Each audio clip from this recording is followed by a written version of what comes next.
What's going on, guys? I hope you are having a great week. Hey, make sure you go ahead and sign up for that spring game, okay? Buy your tickets. Let's sell this out. Let's make our coach look good. We did it last year. Let's do it again. So I want to talk to you about the coaching staff. Yes, that's correct. You heard it right. The coaching staff. Hold up. Not this coaching staff. Every now and then I like to look back on the guys that were here before, whether it's the coaching staff or it's the players. So in this video, I want to talk to you about the coaching staff that were here for that infamous 1-11 team. Before I tell you where they're at and what they're currently doing, let Shador tell you who we all around here in these Coach Prime and Colorado Buff streets. Go ahead, Shador. BWB. Bandwagon Buffs. That's right. It's your man's Harry McGeoghan. Please do me a favor and smash that subscribe button. Make sure to give me the thumbs up. And don't forget to hit that bell notification so that you can get the videos as soon as I upload it to YouTube. All right, family, I got to go ahead and get into this video real quick. So that's all the business I got. You know what time it is. Let's work. That's right. We are bandwagon buffs, BWBs. And if you don't like it, deal with it. Here are the 1-11, the triple ones coaches and what they're doing right now. Let's go. Where Karl, Dorrell, Mike Sanford, and Colorado's other 2022 coaches are today. Harry B, go ahead and turn on the broadcast/news anchor voice and let's get going. This article is brought to you by Tony Casolo. Hey, Tony, what up, my guy? Hope all is well. Thank you for this beautiful article and keeping us up to date on the former Buffs. It's always nice to catch up with old friends. And although things didn't go great for Colorado's football during the 2022 season, we hope that Karl, Dorrell, Mike Sanford, and other coaches from that year are doing well. Me too, man. I've done a couple of videos already to catch up with these guys and see where they at. They don't get a lot of views, but it warms my heart and I'm glad to do it, okay? For those of you who just want to know what's going on with the guys from 2022. The 2022 Buffs were one of the worst teams. Oh, I hate to say that. Come on, Tony, what you trying to do to me here? I just said something nice, now I gotta say something bad? Oh, man, okay, let's go. The 2022 Buffs were one of the worst teams in school history. CU finished at 1-11 with its lone victory coming in Boulder against the California Golden Bears soon after Dorrell was let go. That season led to a changing of the guard as Deion Sanders was named head coach in December of 2022. Here's what members of Colorado's 2022 coaching staff are up to today. Head coach Karl Dorrell. And I got a whole video about Karl Dorrell. You can go on the channel and you can watch the video about Karl Dorrell. You can learn all you need to know about Karl Dorrell if you're interested. Where is he at and what's he doing? Current occupation, not coaching. Karl Dorrell's head coaching tenure at Colorado got off to a good start as his first Buffs team went 4-2 in 2020, but it quickly went downhill from there. Following a 4-8 season in 2021, Dorrell's Buffs suffered 5 straight losses to begin 2022, leading to athletic director Rick George making a change. It appears as though Dorrell may be enjoying at least a temporary retirement. He has not accepted a coaching position since leaving Colorado. If I'm not mistaken, I did a video where he was trying to be with the Washington Commanders, where Eric Bieniemy was coaching at the time. Right now, I think Eric Bieniemy is no longer with the Commanders, but I think Coach Dorrell was trying to coach with the Washington Commanders. So if he doesn't have a coaching job right now, that either means that he never got hired there, didn't accept the job. You know what I'm saying? Whatever happened, happened. All right, so who's the next coach? Offensive coordinator, interim head coach, Mike Sanford. And again, I did a whole nother video about Coach Sanford. So if you want to learn a lot more about Coach Sanford, you can go watch that video about Coach Sanford. He actually saw the video. It was no hating or nothing like that. And he did comment. He did say thank you for the way that I handled the video. Yes, these guys are watching this channel. When I handle information, guys, I handle it with responsibility because I know that people are watching. These are lives that are involved. These are not just some dispensable people that you can just talk poorly about. I know how this sports industry thing, entertainment industry thing works. You know, you just say whatever you want to say. You don't have no responsibility because you're going to move on to the next story and nobody's involved. And then you meet these people that look at you, you look at them. It's weird. You're not always going to have favorable things to say, but at least when you say something, say it responsibly, show some respect to the people that are involved. That's my policy. Okay? All right, so Coach Sanford? Current occupation, sports media. Okay, Coach Sanford. Mike Sanford has been enjoying life in Colorado since leaving the Buffaloes. Sanford led the Buffaloes to their only win in 2022, his first game as their interim head coach. This past fall, Sanford was a volunteer coach at Meade High School under head coach Jason Klatt, the brother of former Buffs QB Joel Klatt. Sanford has more recently gotten into sports media, becoming an analyst at Altitude Sports. All right, Coach Sanford, I see you. You're going to probably have your own podcast or talk show real soon. Never know. That's what it kind of leads to. So welcome to the Content Avenue. It's fun around here. We get to speak our mind on people we don't know.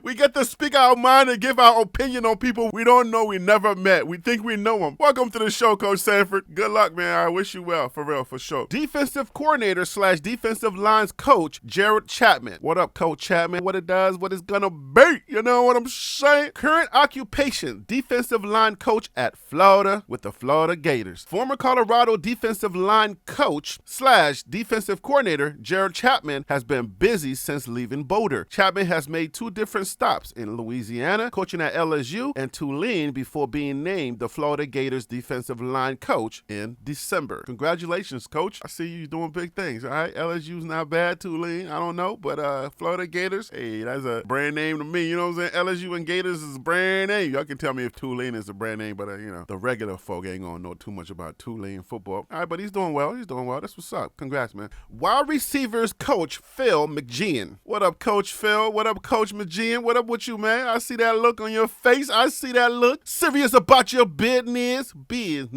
Current occupation. Wide receivers coach with the UFL's St. Louis Battlehawks. That's the league that Destroying played in and he destroyed his neck. Bro, destroyed his neck. I believe it was like the second game of the season. Man, I feel so bad for that dude, man. He's been wanting to be a pro for so long. Man, and he gets into the game, goes for a tackle and breaks his neck. And now he's out for this season. He did put out a video that said his football career is over, but I don't know how true that is. Maybe he goes back after his neck heals. Who knows? Anyway, here we go. Back to broadcast voice. Phil McGeoghan came to Colorado with some fanfare after having developed numerous wide receivers at the NFL level. After seemingly taking some time off after leaving Colorado, McGeoghan was announced as the wide receivers coach of the UFL's St. Louis Battlehawks in February. That's what's up. He's still doing his thing, man. It seemed like a lot of these coaches were very experienced. Something just didn't happen. It didn't gel. These weren't some slouches, you know what I'm saying? So they had some pretty nice coaches. Who's our next guy? Some of these guys, I've never heard these names. I ain't gonna hold you, but some of these guys, I ain't never heard these names. I didn't even know the 2022 coaching staff. This is actually my first time hearing some of these names. So this is a nice video for me to, you know what I'm saying, the history of the Buffs. I always try to give you a well-rounded perspective of this team. If this is your first time hearing some of these names, then you are now both, and that's why I like to do some of these videos. If you're gonna cheer for this team, man, you need to know the team's history and the culture, and this is how you get to know it. So you're welcome. Tight ends coach Clay Patterson. This is a Twitter. It says JUCO football frenzy. Kent State is set to hire Clay Patterson as co-offensive coordinator, tight ends, and inside receivers coach. Okay, did that happen? Let's find out. That was January 10th of 2024. Tony Casola is a true journalist, so you know they have to call around and get information. It's not like us YouTubers. You ain't gotta hold me to no journalistic standard because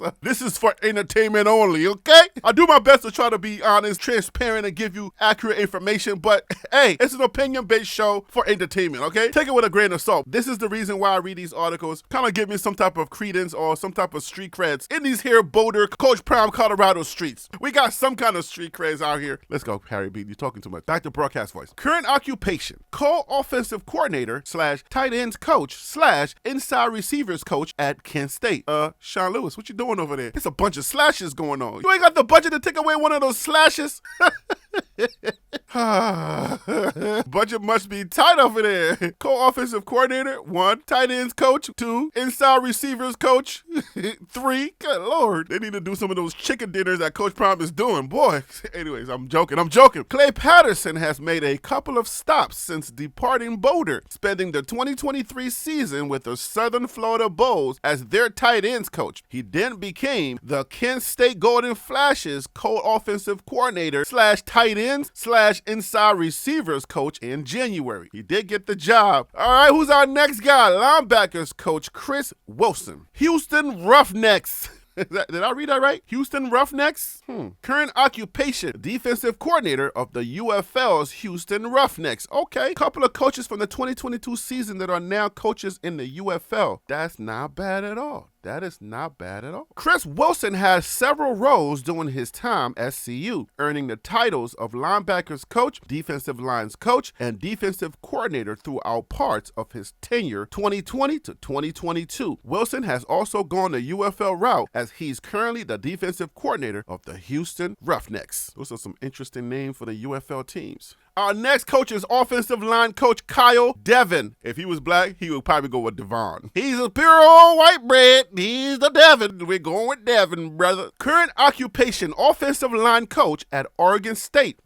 That's nice. That's what's up. If you're wondering why a good portion of recent Colorado transfers have landed at Oregon State, Kyle DeVan is your answer. DeVan coached one of CU's few position groups that had a good season in 2022. He spent the 2023 season with the Charlotte 49ers before joining the Oregon State Beavers, his alma mater, in December. I think y'all know who's also coaching with the Charlotte 49ers. It's either the defensive coordinator or I forget exactly who's coaching. I will look it up, but I ain't got no time. Y'all can go ahead and tell me that in the comment section, okay? I'll let y'all Google that. Our next coach is the running backs coach, Darian Hagan. Aztec, Coach Lou is the man, and we all built different. Blood in, blood out. Where have I heard that before? This ain't no gangbangers, is it? Blood in, blood out. Current occupation, running backs coach at San Diego State. The legendary Buffalo's quarterback coach CU's running backs in 2022 and was one of the few coaches to remain in Boulder once Coach Prime arrived. Hagan spent the 2023 season with the Buffs as their executive director of community engagement before leaving Colorado to become San Diego State's running backs coach under new Aztecs head coach Sean Lewis, who was CU's offensive coordinator last season. I wish him all well over there in San Diego. That could have been a song. I wish all of those coaches well. I hope that they do well at where they at. Just for competition's sake, if we ever meet them, I hope we whoop the snot out of all of their noses. If we ever meet any of y'all, oh man, we're gonna give y'all the business. You understand what I'm saying? Like Coach Prime, I ain't stutter. Stop playing with me. I like to do these type of videos because it gives you perspective. It gives you the history, the culture of this team. Some people like to know. Every now and then you kind of pick in to see what they're doing. They used to be here. Now they're not no more. Where did they go? What are they doing? Some guys are in the UFL. Some guys are still coaching in college football. That's awesome. We wish them well in life. This is just a game, okay, guys? It's sports, all right? Don't take it so seriously. I know some of y'all don't have anything else to do, and this is your life. Everything is life or death. I can tell the way that you talk in the comments. You take everything way too seriously. On that aspect, it's not that serious. It's just a game. But in the game of life, it is that serious. That's why I handle these type of videos, this type of information with care and with respect. I put respect on people's names. I don't crap on nobody. I don't want nobody to go into the comments and say, well, nobody cares about these guys. They were losers and they were 1-11 losers. Nobody cares. Like, come on, get over yourselves, okay? Get over yourselves and stop playing like that, okay? These are real people. They just happen to have a bad season, and it's all good. It happens in life. Sometimes you got to take some L's to learn some lessons. I'm going to repeat that for those of you who missed it. Sometimes you got to take some L's to learn some lessons, all right? So that's what it is. You know what I'm saying? Colorado took a L in 2022. Coach Prime is here. So we appreciate the fact that Coach Prime is here. If they didn't take a L, maybe you don't get Coach Prime, whose video that you're looking at right now with the GoPro strapped on him. We appreciate everything. It's part of Colorado's history. Learn the history, get to know this team. If you're really about this team, if you are a real fan, this is the type of information you want to have access to. We appreciate Colorado Buffaloes wired at usatoday.com. So Tony, keep bringing this type of stuff. We appreciate it. If you are a new Colorado fan and you want to know the history of Colorado football, you come to TLP Sports Club and you'll get that information. But I'm going to have to leave it right there. I'm going to see you. Get it? See you guys on the next video. Oh.